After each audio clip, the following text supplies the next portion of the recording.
হাকিমুল ইসলাম আল্লামা কারি তৈয়ব সাহেব রহমতুল্লাহ আলাই উল্লেখ করেছেন, একদিন হজরত জিবরিল আমিন আলাইহিস সালাম আল্লাহ পাকের কাছে দরখাস্ত পেশ করলেন, আল্লাহ নেককার মোমেন বান্দার জন্য বেহেশত সাজিয়ে রেখেছেন, একটু দেখে আসতে মন চায়। আল্লাহ পাক অনুমতি দিলেন, যাও দেখে আসো। তিনি বেহেশতের ভিতরে প্রবেশ করলেন। আমাদের দেশের বুড়ো মানুষের ন্যায় লাঠি ভর দিয়ে আস্তে আস্তে হাঁটে না, দেখেন 600 পাখা মেরে উড়ে না, দেখেন ওড়ার গতি কেমন। বুখারী শরীফের ব্যাখ্যা গ্রন্থ ফজলুল বারিতে উল্লেখ আছে, একদিন তাকে জিজ্ঞেস করা হয়, জনাব আপনার গতি কেমন? তো বললেন যে আমার গতি কি বুঝবে, একটি ঘটনা বলছি, আন্দাজ করতে পারবে আমার গতি কেমন। কি ঘটনা? ঘটনাটি হলো, যখন আল্লাহর পয়গাম্বর হজরত ইউসুফ আলাইহিস সালামকে তার ভাইয়েরা কূপে ফেলে দেয়, আমি জিব্রাইল তখন ছিলাম সিদরাতুল মুনতাহায়, কত উপরে। ফেলে দেওয়ার পর আল্লাহ পাকের পক্ষ থেকে আদেশ আসলো, ও জিব্রাইল, আমার পয়গাম্বর ইউসুফকে তার ভাইয়েরা কূপে ফেলে দিয়েছে, তিনি পানিতে পৌঁছার আগে আগে তুমি গিয়ে তাকে তুলে ধরো। ফেলে দেওয়ার পর তুলে ধরার আদিষ্ট হলাম। আমি সিদরাতুল মুনতাহা থেকে জমিনের কেনানের কূপে এসে তাকে তুলে ধরেছি, তখনও তার পা মোবারক পানি পর্যন্ত পৌঁছতে পারেনি। একজন মানুষকে কূপে ফেলে দিলে পানি পর্যন্ত পৌঁছতে অন্তত ঘন্টা 10 তো লাগার কথা, ফেলে দেয়া মাত্রই তো পানিতে পৌঁছবে। এর আগে জিবরিল আমিন আলাইহিস সালাম এসে হাজির, তার পা মোবারকও পানিতে পৌঁছতে পারেনি। গতিটি কেমন? এমন গতি হবেই না বা কেন? আমরা আন্তর্জাতিক প্লেনে উড়ি, প্লেন 2খানা পাখা দিয়ে উড়ে। পাখা লম্বা হবে হয়তো 100 হাত, চৌড়া হবে হয়তো 30 হাত। এই 100/30 হাত 2খানা পাখা দিয়ে ওড়ে ঘন্টায় 1 থেকে 1500 কিলোমিটার গতিতে। হযরত জিবরিল আমিন যে ওড়েন, তার পাখাটি কত বড়? মুসনাদে আহমদ বিন হাম্বল একটি হাদিসের কিতাব আছে 52 খণ্ডের, এর হাদিয়া বর্তমানে প্রায় 1 লক্ষ টাকা। অনেকে মনে করে মৌলবীরা আমপারা পড়ে, আলিফ লাম মিম পড়ে, এই তো তাদের লেখাপড়ার দৌড় শেষ, এরা আর কি জানে। আমার বাচ্চার মেজু মামা জনাব মুফতি আহমেদ জহিরি, ওনার এক ভক্ত এসে বলতেছে, হুজুর আপনার মাদ্রাসায় কি কি কিতাব লাগবে একটি লিস্টে দেন, আমি সব কিতাব খরিদ করে দিব। উনি জিজ্ঞেস করলেন, অ্যামাউন্ট কত? রাগ হয়ে গেলেন। আপনি লিস্টই দিবেন, টাকার ব্যাপার তো আমার সাথে, আপনার দরকার কি? তারপরও জানলে ভালো হইতো। কয় না, জানার দরকার নেই, আপনি লিস্টই দেন। উনি মাত্র 3টি কিতাবের লিস্টে দিলেন। আবারও রাগ করলেন, হুজুর কত কিতাব লাগবে সব আমি কিনে দেব, আপনি 3 কিতাব লিখলেন। আগে 3 কিতাবের ব্যবস্থা করুন, বাকিটা পরে দিন। কোথায় পাওয়া যাবে? অমুক লাইব্রেরিতে। বেচারা গেছেন এক লাইব্রেরিতে, ভাই এই 3টি কিতাব আপনাদের লাইব্রেরিতে আছে? কয় জি আছে। আমি খরিদ করতে এসেছি, কিতাবগুলো দেন। তো কত টাকা সাথে নিয়ে এসেছেন? উনি আবারও রাগ করলেন, আমি তো কিতাব মুফত নিতে আসিনি, খরিদ করতে এসেছি। কত টাকা আমার সাথে? আপনাদের জানার কি দরকার, কিতাব দেন, আমি নিয়ে যাব। বেচারার রাগ দেখে ওনারা কিতাব নামানো আরম্ভ করলেন। এক মুসনাদে আহমদ বিন হাম্বল নামালেন 52 খণ্ড। ভদ্রলোক জিজ্ঞেস করতেছেন, আমি তো কিতাব নিব 3টি, এত কিতাব নামালেন কেন? কইটা তো এক কিতাব, এই 52 খণ্ডের কিতাবে একটি। কইটার দাম কত? তখন দাম ছিল 80,000 টাকা। দাম 80,000 টাকা। সরি আমি বুঝতে পারিনি, আসসালামু আলাইকুম ওয়া রাহমাতুল্লাহ। বিদায় নিয়ে চলে এসছে। এসে হুজুরকে এসে বলল, হুজুর আপনার সাথেও রাগ করলাম, ওদের সাথেও গোসা করলাম, বেজ্জত হয়ে ফিরে আসলাম। কই কি? এরা এক কিতাব নামায় বলে হাদিয়া 80,000 টাকা। আমি মনে করছি 2-4-5 হাজার টাকা হবে, সব কিতাব লিস্টি দিতে বললাম, বেকুব সেজে ফিরিয়ে আসলাম। তো এই মুসনাদে আহমদ বিন হাম্বলে একটি হাদিস বর্ণিত, একদিন রাসূল আকরাম সাল্লাল্লাহু আলাইহি সাল্লাম জিজ্ঞেস করলেন, ও জিবরাইল, আপনি তো মানুষের আকার আকৃতি নিয়ে আমার কাছে ওহী পৌঁছাইতে আসেন, আসলে আপনি কত বড়? আসল আকারে একটু দেখতে মন চায়। তিনি বললেন, তাহলে আপনি পূর্ব আকাশের দিকে তাকিয়ে থাকুন, আমি চেষ্টা করছি দেখা দেয়ার। এ বলে বিদায় নিলেন। রাসূলুল্লাহ সাল্লাল্লাহু আলাইহি ওয়াসাল্লাম পূর্ব আকাশের দিকে তাকিয়ে বসে রইলেন। দেখলেন আকাশ থেকে কালো রঙের একটি পর্দা নিচের দিকে নামতেছে। পর্দাটি নামতে নামতে জমিনে এসে ঠেকলো, উপরের দিক খালি হলো না। এভাবে আকাশ থেকে জমিন, দক্ষিণ মেরু থেকে উত্তর মেরু, পুরা খালি জায়গাটি বরফ হয়ে গেছে পর্দা দ্বারা। এরপর আবার পর্দাটি সরে যায়। এবার হুজুর দেখেন হযরত জিবরিল আমিন আগের ন্যায় মানুষের আকার আকৃতি নিয়ে হুজুরের সামনে হাজির। হুজুর বললেন, পূর্ব আকাশের দিকে তাকিয়ে থাকলে আপনাকে আসল আকারে দেখা যাবে, তাকিয়ে রইলাম, দেখা তো দিলেন না। কেন, কিছুই দেখেননি? একটি পর্দা দেখেছি মাত্র। কেমন দেখেছেন? দেখেছে আকাশ থেকে জমিনে নামলো, জমিনে এসে ঠেকলো, উপরের দিক খালি হলো না। এভাবে আকাশ থেকে জমিন, দক্ষিণ মেরু থেকে উত্তর মেরু, পুরা খালি জায়গাটি বরফ হয়ে গেছে পর্দা দ্বারা। এই তো দেখলাম, আর তো কিছু দেখলাম। হযরত জিবরিল আমিন বলেন, ও আল্লাহর রাসূল, এটি কোনো পর্দা ছিল না, ছিল আমি জিবরাইলের একখানা পাখা। এই একটি পাখাকে তার আসল আকার দিয়ে নামাইলাম, এতে আকাশ থেকে জমিন, দক্ষিণ মেরু থেকে উত্তর মেরু, পুরা খালি জায়গাটি বরফ হয়ে গেছে। আল্লাহ পাক এমন বিরাট বিশাল পাখা আমাকে দান করেছেন 600 খানা। বাকি 599টি পাখা কোথায় রাখবো সে জায়গা তো এখানে নেই। তো এমন বিরাট বিশাল 600 পাখা মেরে যিনি উড়বেন, তার উড়ার গতিটা কেমন হবে? এই গতিতে বেহেশতে উঠতেছেন আর দেখতেছেন। মিনিট নয়, ঘন্টা নয়, দিন নয়, সপ্তাহ নয়, মাস নয়, বছর নয়, কয়েক লক্ষ বছর উড়ার পর জিজ্ঞেস করলেন, আল্লাহ বেহেশতের ওই কিনারা আর কত দূরে? এবার চিন্তা করুন, বেহেশত কত বড়। তো 10 দুনিয়া কেন, 10 লাখ দুনিয়া যদি নিম্নমানের বেহেশতকে দিয়ে দেয়া হয়, জায়গার টান পড়বে? এই বেহেশতের অসংখ্য গণিত লক্ষ কোটি কিলোমিটার উপর দিয়ে বেষ্টনে দিয়ে আছে কুরসি। আল্লাহ পাক বলেন, ওয়াসিআ কুরসিয়্যুহুস সামাওয়াতি ওয়াল আরদ। কুরসি সকল আকাশ, সকল জমিনকে বেষ্টনে দিয়ে আছে। কুরসিটি কত বড়! এর অসংখ্য গণিত লক্ষ কোটি কিলোমিটার উপর দিয়ে বেষ্টনে দিয়ে আছে আরশ। আরশটি কত বড়! আরশ মানে সিংহাসন। যার সিংহাসন এত বড়, তিনি কেমন মহান!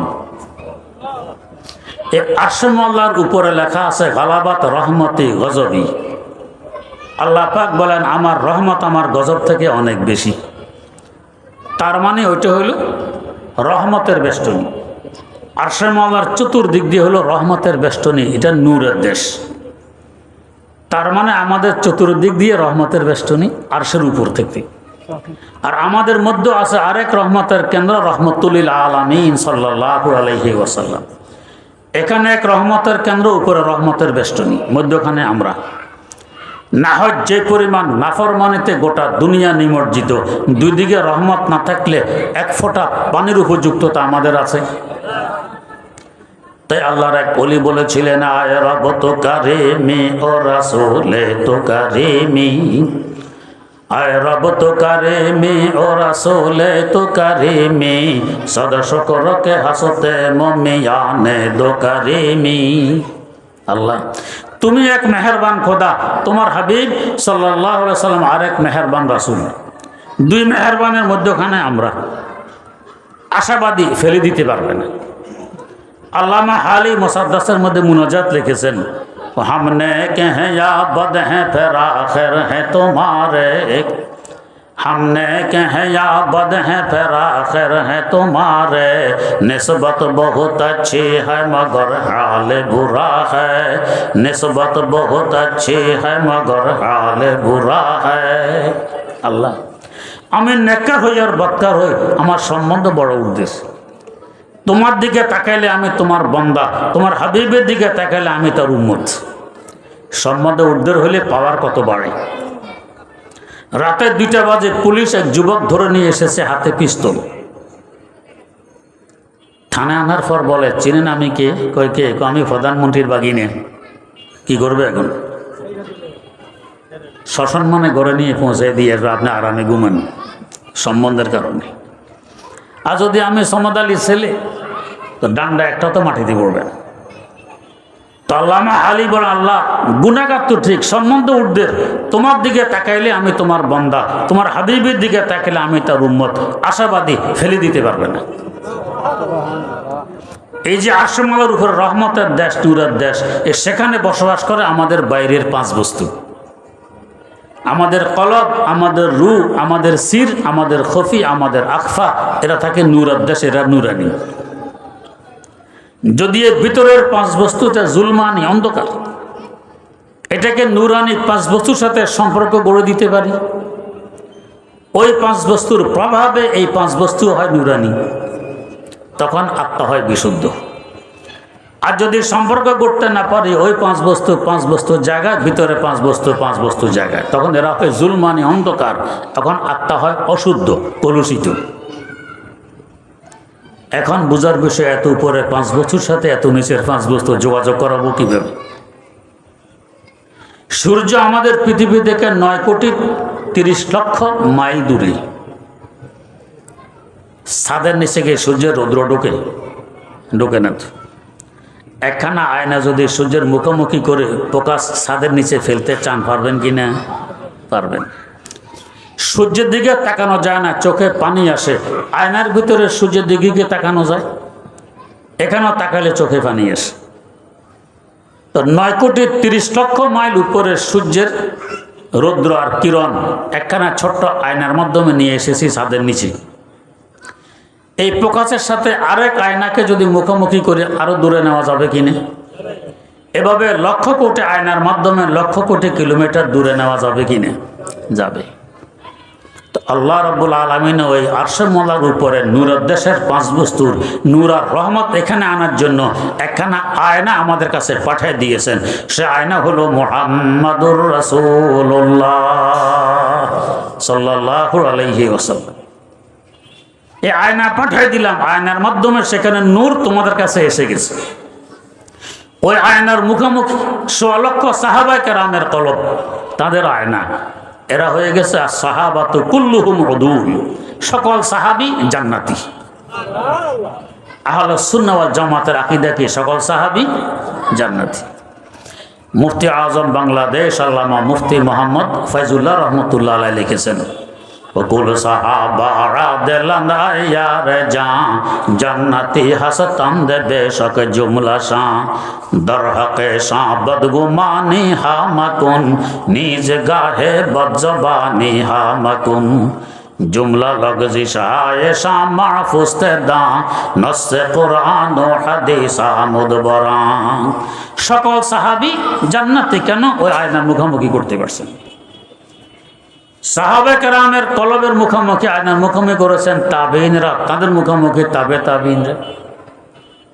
তাই তারা হয়ে গেছে খায়রুল কুরুনে কারনি সুম্মাল্লাযিনা ইয়ালুনাহুম সুম্মাল্লাযিনা ইয়ালুনাহুম।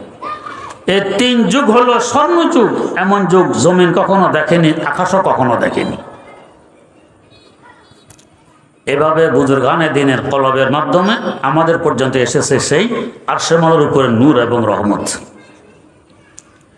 আল্লাহর ওলিদের কোন কলবের মুখোমুখি যদি আমার কলবকে করতে পারি, এই উপরের নূর এবং রহমত আমার কলবও বিস্তার লাভ করবে, প্রভাব বিস্তার করবে, আমার আত্মা হবে বিশুদ্ধ।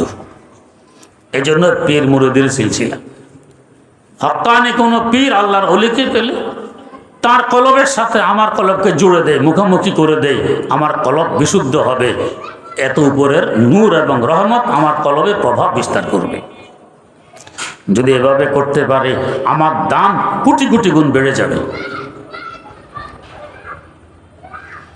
এক ব্যক্তি সুন্দর নামাজ পড়ে, বাড়ি হলো কলিকাতা, খুব প্রসিদ্ধ, সুন্দর নামাজ পড়ে। মানুষ দূর দূর থেকে সফর করে তাকে দেখতে আসতো সুন্দর নামাজ পড়ে। একবার হাকিমুল উম্মত মুজাদ্দিদুল মিল্লাত হযরত শাহ আশরাফ আলী থানভী রহমতুল্লাহ আলাইহি কোনো কাজে কলিকাতায় এসেছেন।